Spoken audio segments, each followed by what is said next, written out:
Ryan school থেকে চলে আসছে। কয়টা বাজে? এই যে 3:30 বাজে, 3:20। তো 3:20-এ রায়ান চলে আসছে। দাও মাখে দিই।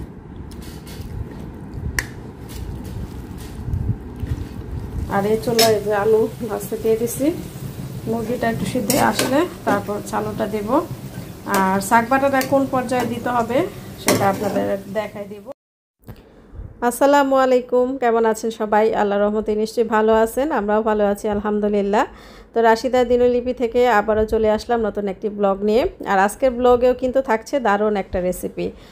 তো আজকের রেসিপিটা হচ্ছে একদম দেশি মুরগির আলু দিয়ে ঝোল এবং বিক্রমপুরের স্পেশাল মশলা শাক বাটা দিয়ে। আর শাক বাটারও কিন্তু রেসিপি দিচ্ছি আজকে, মানে শাক বাটা আমি কী দিয়ে শাক বাটাটা তৈরি করি আর মুরগির রান্নায় কোন পর্যায়ে শাক বাটাটা দিতে হয় সেটাই একদম ডিটেলস আপনাদের দেখিয়ে দিব। আর কী দিয়ে শাক বাটা তৈরি করি সেটাও দেখিয়ে দিব। পুরো ভিডিওটা দেখবেন। একদম দেশি মুরগির পাতলা ঝোল শাক বাটা দিয়ে কিভাবে রান্না করি পুরো রেসিপিটাই আপনাদের সাথে শেয়ার করব। তো ভালো লাগলে প্লিজ আমার চ্যানেলটি সবাই সাবস্ক্রাইব করে দিবেন আর একটি লাইক দিয়ে আমার আজকের ভিডিওটি দেখতে থাকুন। মাংসটা ভালো করে ধুয়ে নিচ্ছি আর কি, একটু ভিজায় রাখছি পানিতে, এখন ভালো করে ধুয়ে নিব। আর হচ্ছে এখানে আমি চুলায় বসাই দিছি প্যান। তো সবার আগে আমি কি করব, সবার আগে আমার সেই স্পেশাল মশলা সেটা রেডি করব। তো শাকটা ভেজে নিব। এখানে পেঁয়াজ, রসুন আর তেজপাতা নিয়ে নিছি। তো আগে শাকটা ভেজে নিলাম, কারণ কি এই তেলে আবার রান্নাটা বসায় দেওয়া যাবে, এই জন্য ভাবলাম যে আগে শাকটা ভাজি। তো যে একদম দেশি মুরগি, তো ভাবলাম যে একটু শাক বাটা দিয়ে আলু দিয়ে যদি ঝোল করি অনেক মজা লাগবে। তো এই জন্য আর একটু শাকটা খুলে নিলাম।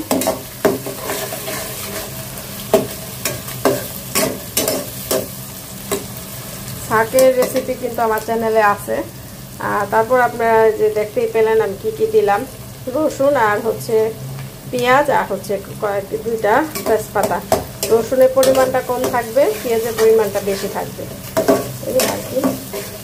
আর জিরা দিব এখানে, আর একটা জিনিস লাগবে জিরাটা একদম পরে দিব, একদম শেষে, এটা ভাজা হোক। এই তো আমার শাক বাটাটা কিন্তু হয়ে গেছে, মানে প্রায় ভাজা হয়ে গেছে। এই পর্যায়ে আমি বেশ কিছু পরিমাণ জিরা দিয়ে দিলাম। আস্ত জিরার পরিমাণটাও কিন্তু একটু বেশি হবে, তাহলে শাক বাটার ফ্লেভারটা সুন্দর আসবে। তো জিরাটা দিয়ে জাস্ট কয়েক মিনিট ভাজবো।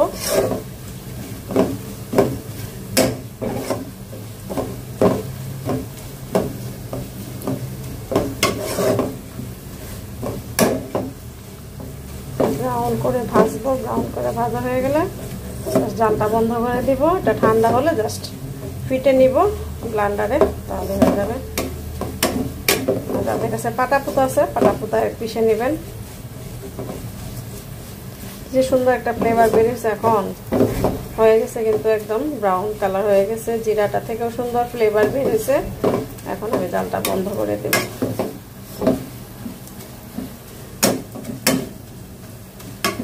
তো এখন তো আমি চিকেনটা বসাই দিব। এখানে ওই ভাজা তেলের মধ্যেই দিয়ে দিলাম কিছু গরম মশলা দিয়ে দিলাম, দারচিনি, এলাচ, কালো এলাচ, লং, তেজপাতা। আর এই যে শাকটা কিন্তু উঠাই নিচ্ছি, এটা ঠান্ডা হলে জাস্ট ফিটে নিব। আর এখানে দিয়ে দিলাম পেঁয়াজ কাটা আর কি।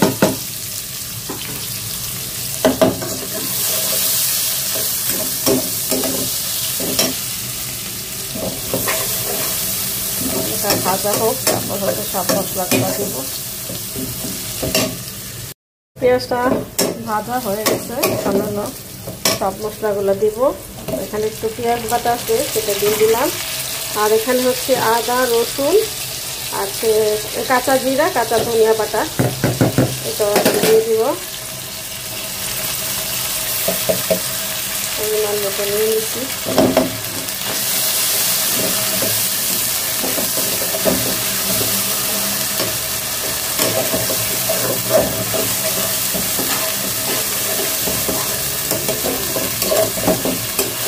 মশলাটা কষে মরিচের গুঁড়া আর হচ্ছে হলুদের গুঁড়া দিয়ে দেব। 2 চামচ দিলাম মরিচের গুঁড়া। আর হলুদ তেল দিলাম আধা চামচ,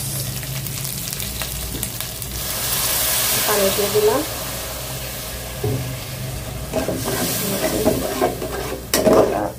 ভালো করে কষাই নেব। লবণ দিয়ে দিলাম পরিমাণ মতো, পরে আবার দেখে দেওয়া যাবে। মশলাটা আমি আগে ভালো মতো কষাই নেব, ভালো মতো অনেকক্ষণ পর্যন্ত আগে কষাতে হবে, যে পর্যন্ত মশলার কাঁচা গন্ধটা চলে না যায় সে পর্যন্ত কষাতে হবে আর কি। এত মশলা কষানো হয়ে গেছে, এখন হচ্ছে আমি এই যে চিকেনটা দিয়ে দিব। ভালো করে মশলাটা কষাই নিয়েছি।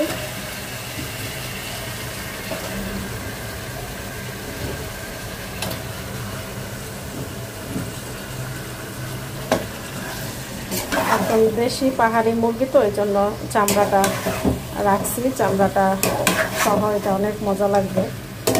অন্য সব মুরগি হলে আমরা চামড়া তো খাই না।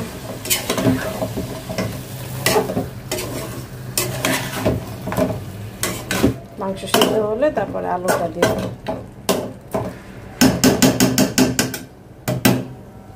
এখন হচ্ছে ঢেকে দিয়ে আস্তে আস্তে হতে থাকুক।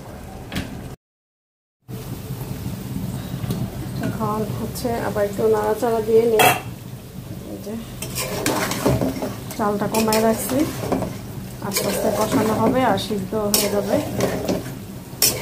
বেশিক্ষণ লাগবে না, কারণ বেশি মুরগি না তো, তাড়াতাড়ি সিদ্ধ হয়ে যাবে।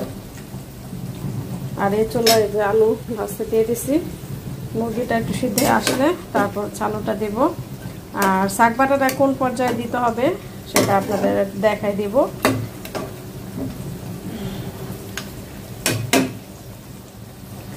হতে থাকুক।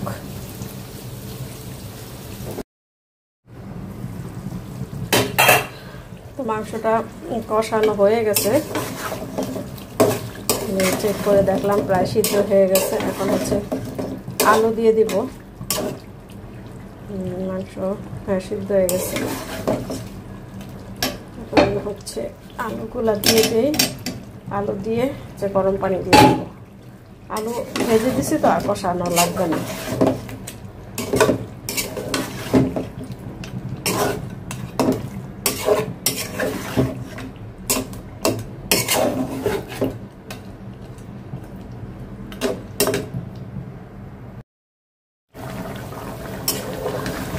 ঝোলের জন্য পানি দিয়ে দিছি,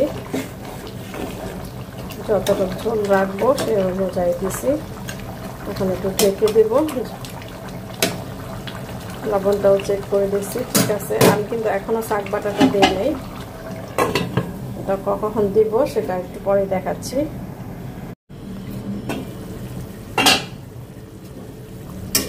তো মাংসটা কিন্তু প্রায় হয়ে গেছে, প্রায় কি সম্পূর্ণই হয়ে গেছে।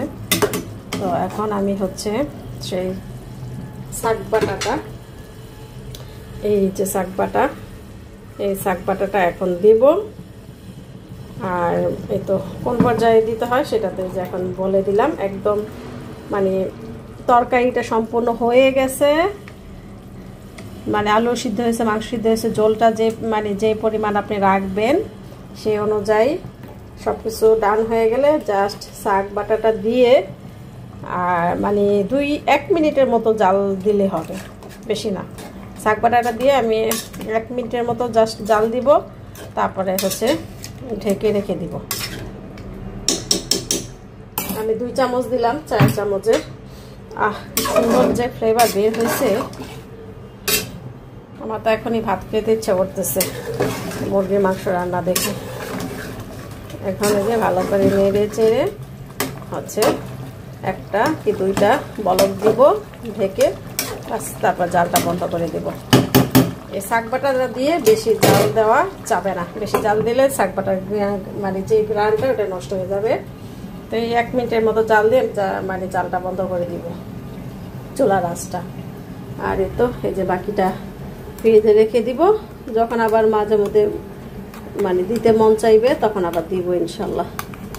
একটু করে রাখলাম, তো আপনারা এভাবে ট্রাই করতে পারেন।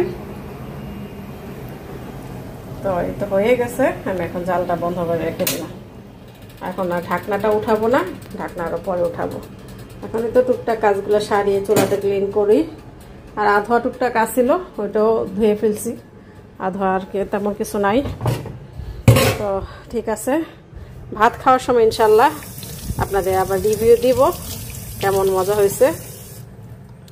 এখনকার মতো ক্যামেরাটা অফ করি।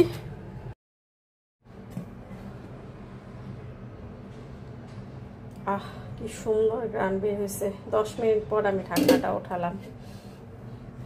আলহামদুলিল্লাহ, আলহামদুলিল্লাহ, যে সুন্দর গান বের হয়েছে। আসলে দেশি মুরগির মানে অন্যরকম একটা টেস্ট। এটা কষালেই এত সুন্দর একটা গ্রান বের হয়, অসাধারণ গ্রান বের হয়েছে। আলহামদুলিল্লাহ। তো আমি এখন যে ভাতটা বসাই দিলাম, এটা পাতিলাই থাক। আর যে ভাতটা বসাই দিলাম, ভাতটা হোক, তারপর খাবো। গরম গরম ভাত দিয়ে খাবো আজকে চিকেনের ঝোল। তো ঠিক আছে, খাওয়ার সময় ইনশাল্লাহ আবার। তো রায়ান স্কুল থেকে চলে আসছে। কয়টা বাজে? এই যে 3:30 বাজে, 3:20। তো 3:20-এ রায়ান চলে আসছে। এখন রায়ান গোসল টুসল করবে, তারপর মা আর ছেলে একসাথে বসে খাবো।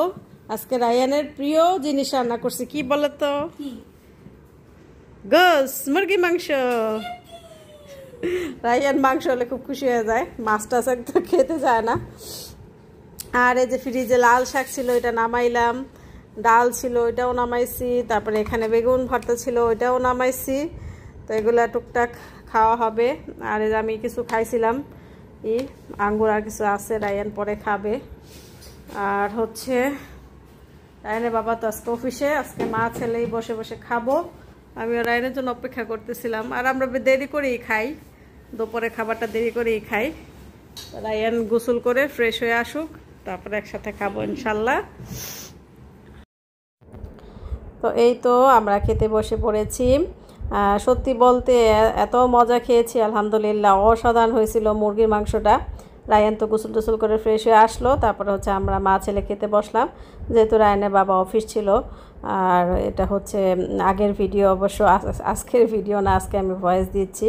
এই তো কয়েকদিন আগের ভিডিও। এত মজা হয়েছে, এত মজা, আমি কি বলবো, আমি ভাষায় বলে প্রকাশ করতে পারবো না। তো আমি কিন্তু এদের মাছ মাংস মানে একদমই ভালো লাগে না, কিন্তু এই দেশি মুরগিটা মানে এত সুন্দর করে রান্না করছি। আর বিশেষ করে শাক বাটাটা দেওয়াতে এত মজা হয়েছে। সে আগের যে আমার মা রান্না করতো সেই টেস্টটা পাইছি, এত ভালো লাগছে আলহামদুলিল্লাহ। তো আল্লাহ খাওয়ালো, আল্লাহ দরবার লাখ লাখ কোটি কোটি শুক্রিয়া। আপনারা ওইভাবে ট্রাই করবেন। শেষ করলাম, অনেক মজা করে খেলাম আলহামদুলিল্লাহ। আজকে চিকেন রান্নাটা এত মজা হয়েছে, দেশি মুরগি বলে কথা। মজা করে মা ছেলে ভাত খেলাম আলহামদুলিল্লাহ। আর এখন যে বসলাম, আমি একটু রেস্টও নিব। আর রায়ানের হোমওয়ার্ক আছে, এগুলাতে মানে করাবো। রায়ানের হোমওয়ার্ক আছে, এগুলো করালেই শেষ।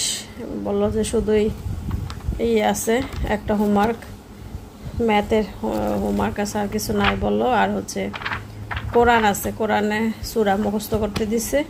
তো প্রতিদিন 2 লাইন করে মুখস্থ করাই, 2-3 লাইন করে যতটুকু পারে। আর এখন হোমওয়ার্কটা শেষ করে তারপর আমি আবার ভিডিও এডিট করতে বসবো। এই আমার আজকের রান্না বান্না খাওয়া দাওয়ার এই আর কি। তো ঠিক আছে, পরে আপনাদের সাথে আবার কথা হবে। এখনকার মতো আল্লাহ হাফেজ।